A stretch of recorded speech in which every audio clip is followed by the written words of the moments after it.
Hello friends, मैं अखिलेश श्रीवास्तव और हम पढ़ रहे हैं नाउन एंड द नंबर। पिछले वीडियो में हम कवर कर चुके हैं 18 रूल्स और इसमें हम देखेंगे अपना रूल नंबर 19। तो यहाँ जानेंगे जानेंगे कि जब किसी पशु पक्षी का प्रयोग हंटिंग के लिए किया जाता है तो उसका प्रयोग हम सिंगुलर नाउन की तरह करते हैं। जैसे एनिमल, बर्ड का जब प्रयोग किसके लिए किया जाता है? हंटिंग के लिए। हंटिंग के लिए होता है तो जब किसी पक्षी का प्रयोग हंटिंग के लिए होता है तो उसे हम हमेशा सिंगुलर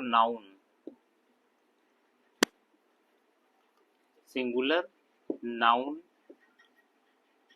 की तरह प्रयोग करते हैं। और इससे पहले हम इनके साथ यानी हम ए एंड द का प्रयोग नहीं करते हैं, द का प्रयोग नहीं करते हैं। जैसे एग्जांपल देख लेते हैं। Ramesh went to hunt tiger. तो Ramesh went to hunt tiger, तो रमेश टाइगर का शिकार करने गया। तो यहाँ पे इससे पहले हम ए एंड द का प्रयोग नहीं करेंगे और इसका प्रयोग किसी सिंगुलर नाउन की तरह होगा। दूसरा देख लेते हैं। माई ब्रदर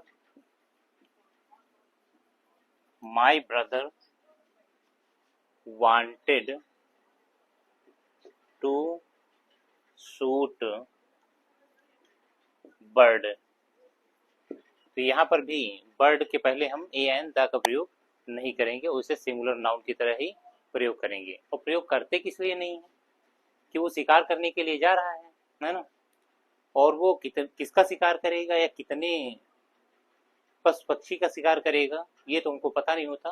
तो इसलिए हमेशा ए एंड द का प्रयोग हम नहीं करते हैं और इसका प्रयोग सिंगुलर नाउन की तरह होता है। तो उम्मीद है ये बात आपको समझ में आई होगी। आइए देखते हैं नेक्स्ट रूल। तो आइए जानते हैं नेक्स्ट रूल, अपना रूल नंबर 20। तो इसके तहत हम समझेंगे कुछ नाउन्स या वर्ड्स के बीच डिफरेंसेस। तो सबसे पहले हम देखते हैं हाउस और होम के बीच डिफरेंस। तो होम किसे कहते हैं? a native place यानी स्वयं का घर, स्वयं का घर यानी स्वयं का जो घर होता है, जहाँ पे हमारा जन्म होता है, जहाँ पे हमारा परिवार रहता है, जहाँ हमारा पालन पोषण होता है, तो उसे हम होम बोलते हैं, होम। और हाउस क्या होता है? हाउस क्या है? अ बिल्डिंग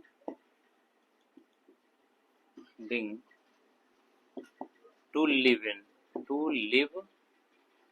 इन यानी दूसरे का घर या मकान कह सकते हैं। दूसरे का घर या मकान कहलाता है हाउस। तो दूसरे के घर या मकान को हम कह सकते हैं हाउस, और स्वयं का जो घर होता है उसे हम होम बोलते हैं। तो एग्जाम्पल में देख लेते हैं। जैसे he went home,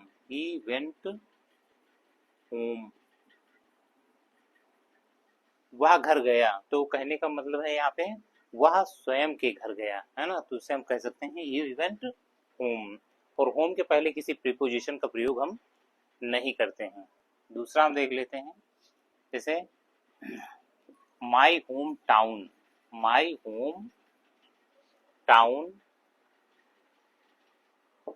is Lucknow. My home town is Lucknow यानी जिस गांव, कस्बे या शहर में हम रहते हैं, जहां हमारा जन्म हुआ है, उसे हम क्या बोलते हैं? होम टाउन बोलते हैं। इसे हम देखते हैं। जैसे कहें I went to my friend's house. तो अपने मित्र के घर को, अपने फ्रेंड के घर को हम क्या बोलते हैं? हाउस बोलते हैं। तो I went to my friend's house, मैं अपने फ्रेंड के घर गया। चौथा देख लें अगर, तो यहाँ पे हम कह सकते हैं quarters. Quarters are houses, houses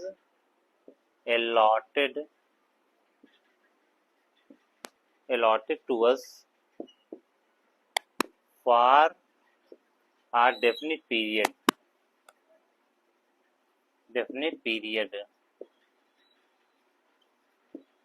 तो यहाँ पे क्वार्टर्स आर द हाउसेज, जो क्वार्टर्स क्या होते हैं, घर होते हैं। जो quarters are the houses allotted to us, जो हमें दिए गए हैं फॉर ए डेफिनेट पीरियड, यानी थोड़े समय के लिए, रहने के लिए दिए गए हैं। तो यहाँ पे देखें, इसके लिए भी हमारा क्या होता है, हाउस हम यूज करते हैं, क्वार्टर्स। तो हमने देखा यहाँ पे अपने घर के लिए होम होता है, और दूसरे के घर के लिए या मकान के लिए हम क्या यूज करते हैं, हाउस। तो उम्मीद है ये बात आपको समझ में आई होगी। आइए देखते हैं नेक्स्ट। तो आइए बात करते हैं difference between the shade and shadow. Shade और शैडो में क्या अंतर होता है। तो अगर हम शेड की बात करें, शेड, तो इसका हिंदी अर्थ क्या होता है, छाया। इससे हम कह सकते हैं a place sheltered from the sun, यानी सूर्य से जब किसी वस्तु की छाया बनती है तो उसे हम बोलते हैं शेड। ये क्या होता है, a large area of darkness, ये अंधकार का एक बहुत बड़ा एरिया होता है, यानी सूर्य की धूप से जब किसी वस्तु द्वारा अंधकार का एक बड़ा सा एरिया बनता है, जैसे किसी बिल्डिंग के द्वारा हो सकता है, किसी पेड़ के द्वारा हो सकता है, जिसके नीचे हम बैठ करके आराम करते हैं, तो बड़ा सा एरिया क्या कहलाता है, शेड। लेकिन जब हम शैडो की बात करें, शैडो क्या होता है, परछाई, हिंदी में बोलते हैं इसको परछाई। ये भी क्या होता है, एक शेड होता है, यानी कि एक छाया होती है। तो a shade of an object, shade of an object from the sun और अदर लाइट, यानी ये भी एक किसी ऑब्जेक्ट, किसी वस्तु की ये छाया होती है जो धूप या किसी अन्य लाइट के द्वारा जो छाया बनती है उसे हम बोलते हैं परछाई। अब एग्जाम्पल समझते हैं, जैसे कहें he sat under the shade of a tree, जैसे कहें वह पेड़ की छाया के नीचे बैठ गया। तो क्या है, एक बड़ा सा एरिया है ना, डार्कनेस का एक बड़ा सा एरिया जो सूर्य द्वारा बना है ना, वो उससे हम बोलते हैं क्या, शेड, शेड। और दूसरे की अगर हम बात करें, तो she is afraid, AFRAID, afraid of her own shadow, तो वह डरती है हर ओन शैडो, अपनी स्वयं की परछाई से, है ना, तो अपनी स्वयं की परछाई से डरती है। तो उसके लिए हम क्या लिखेंगे, शैडो, और पेड़ जो बड़ा सा एरिया होता है उसे हम बोलते हैं शेड। तो ये बात आपको समझ में आई होगी। आइए अब देखते हैं नेक्स्ट। सॉरी, ये सही कर लीजिए, ये परछाई, परछाई, ठीक। तो आइए देखते हैं नेक्स्ट। तो आइए बात करते हैं डिफरेंस बिटवीन कस्टमर और क्लाइंट में। तो कस्टमर की जब बात हम करते हैं, तो कस्टमर क्या होता है, बायर ऑफ गुड्स होता है, यानी सामान खरीदने वाला। तो बायर ऑफ गुड्स, है ना, यानी सामान खरीदार।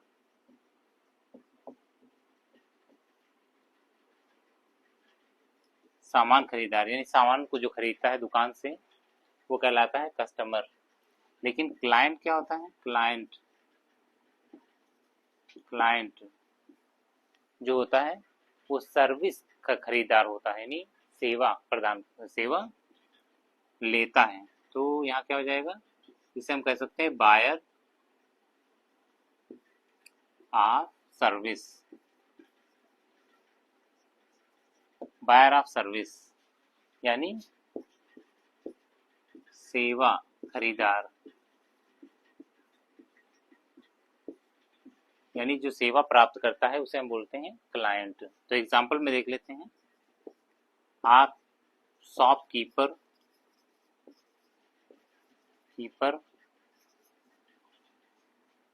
Welcomes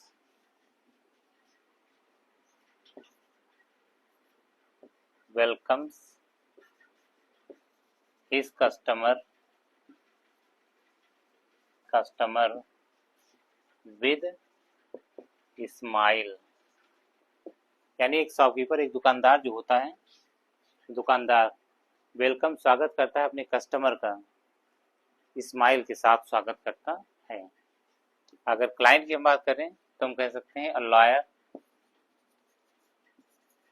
lawyer provides his service to his client। और लॉयर क्या करता है? अपने प्रोवाइड कराता है सर्विस, किसको? अपने क्लाइंट को। तो लॉयर अपने क्लाइंट को सर्विस प्रदान करता है। तो इस टाइप से कस्टमर क्या होता है? हमारा सामान खरीदार होता है। क्लाइंट जो होता है वो सेवा का खरीदार होता है। तो ये बात आपकी समझ में आई होगी। आइए बात करते हैं नेक्स्ट।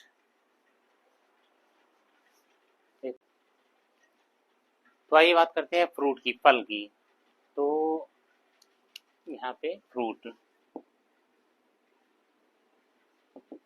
फल। तो सामान्यतः जब फल की बात होती है जिसमें आम, अमरूद, केला सभी आते हैं, तो इसका प्रयोग हम singular uncountable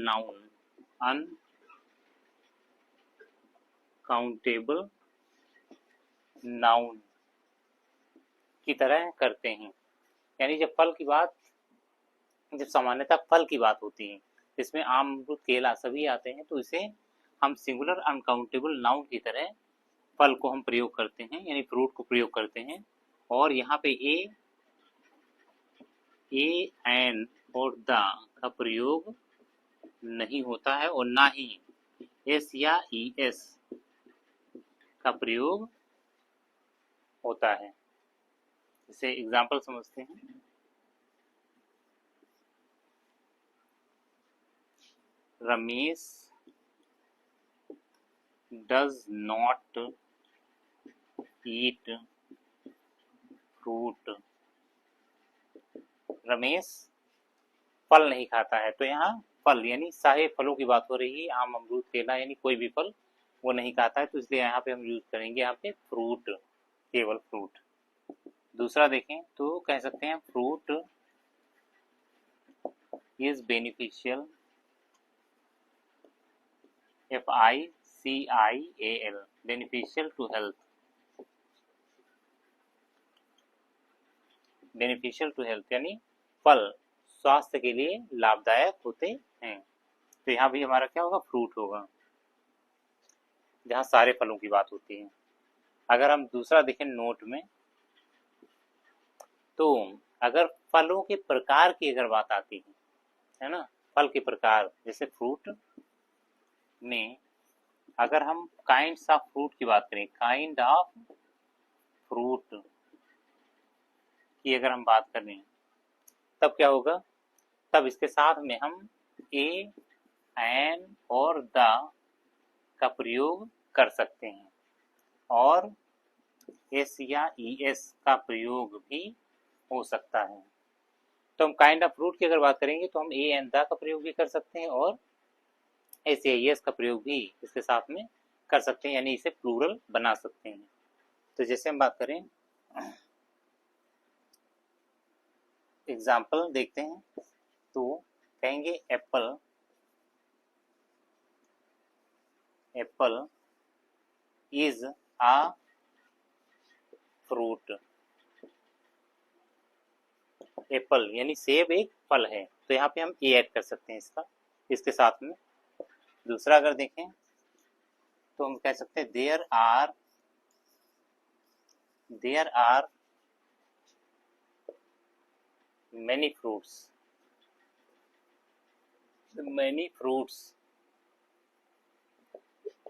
in the basket।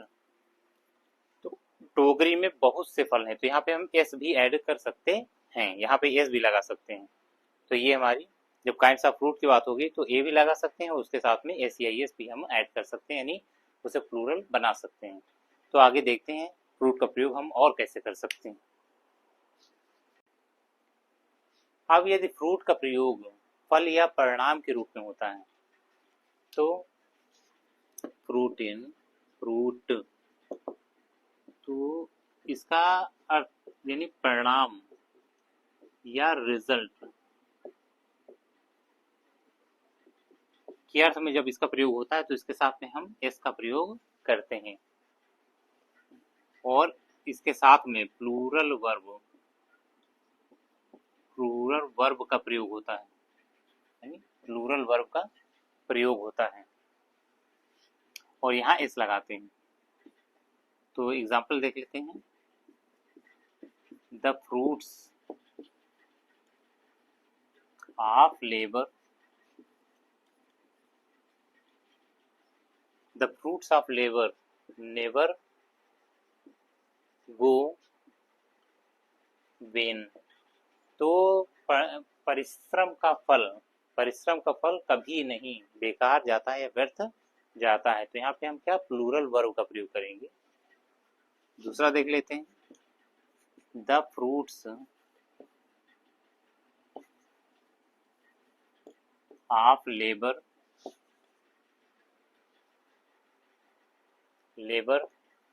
Are always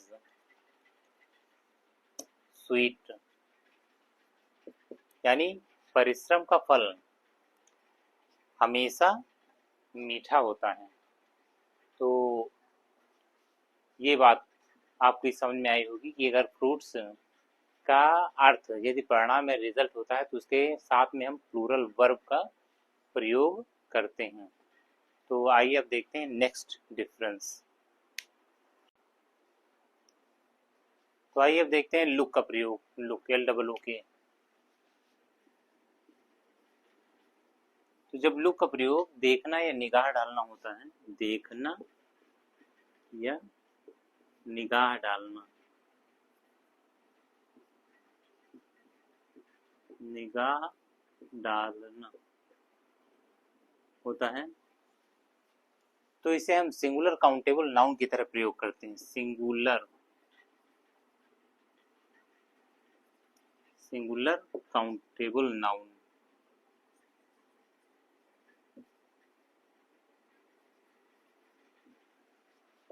noun की तरह इसका हम प्रयोग करते हैं और इसके साथ में ए का प्रयोग होता है। तो एग्जांपल देख लेते हैं, टेक और have a look at the whiteboard, whiteboard।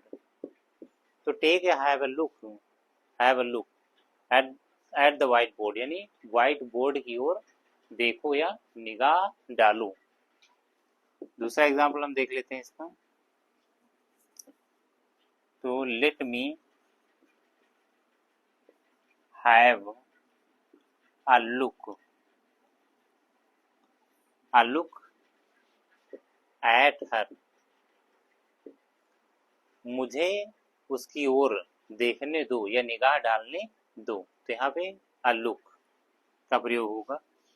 लेकिन अगर लुक का प्रयोग फेशियल एक्सप्रेशन के लिए किया जाए तो यहाँ पे क्या कहेंगे?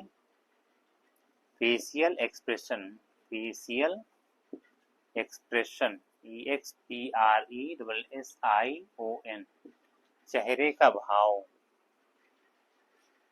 चेहरे का भाव के अर्थ में हो तो हम कहेंगे, एग्जाम्पल देख लेते हैं इसका, a look of pleasure, look of pleasure, PLEASURE,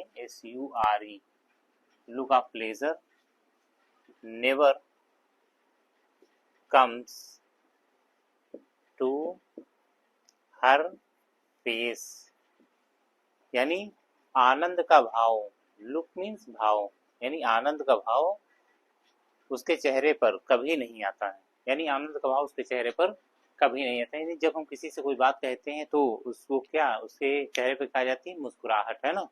तो वही ये बात यहाँ कह रहा है कि आनंद का भाव उसके चेहरे पर कभी नहीं आता है। तो यहाँ पर भी हम ए लुक का प्रयोग करेंगे, अ लुक, और इसके साथ में सिंगुलर वर्ब का प्रयोग होता है। लेकिन अब नोट में देखते हैं यहाँ पे, जब लुक्स, अब हम बात करेंगे लुक्स की, LOOKS, लुक्स, लुक्स की बात आती है तो यहाँ पे इसका अर्थ होता है ब्यूटी, BEAUTY, ब्यूटी, यानी कि सुंदरता। यहाँ पर हम लुक्स के साथ में प्लूरल वर्ब का प्रयोग करते हैं, प्लूरल वर्ब का प्रयोग होता है। इसके साथ हम क्या यूज करते हैं? Plural verb. तो हम ये कह सकते हैं, your looks, looks are very attractive, your looks are very attractive, example 1, तो तुम्हारी सुंदरता बहुत आकर्षक है। तो यहाँ पे हमारा क्या यूज होगा? प्लूरल वर्ब लुक्स के साथ में। दूसरा देख लेते हैं, she lost, LOST, lost her looks, she lost her looks, उसने अपनी सुंदरता खो दी, है ना। तो यहाँ पे क्या हो जाएगा? लॉस्ट हर लुक्स, उसने अपनी सुंदरता खो दी। तो इस टाइप से हम देखते हैं कि लुक का प्रयोग जब देखना है, निगाह डालना होता है, तो उसे हम सिंगुलर काउंटेबल नाउन की तरह प्रयोग करते हैं और उसके साथ एस का यानी कि ए का प्रयोग होता है। और take have a look at her at the white board, तो व्हाइट बोर्ड की ओर देखो, तो यहाँ पे क्या है? अ लुक का प्रयोग होगा। लेट मी हैव, यहाँ पे हमने लुक का प्रयोग किया है। यहाँ पर फेशियल एक्सप्रेशन जब होता है तो यहाँ पर अ लुक का प्रयोग होता है और साथ में सिंगुलर वर्ब का प्रयोग करते हैं। और जब लुक्स का प्रयोग होता है तो यहाँ पे हम क्या यूज करते हैं? ब्यूटी, यानी कि सुंदरता के लिए लुक्स का प्रयोग करते हैं और इसके साथ प्लूरल वर्ब का प्रयोग होता है, जैसे your looks are very attractive, है ना। तो यहाँ पे हमने आर का प्रयोग किया है। सी लॉस्ट हर लुक्स, उसने अपनी सुंदरता खो दी। तो उम्मीद है ये सारी चीजें आपकी समझ में आई होंगी। अब हम मिलते हैं नेक्स्ट वीडियो में अगले रूल्स के साथ। तब तक के लिए थैंक्स, धन्यवाद।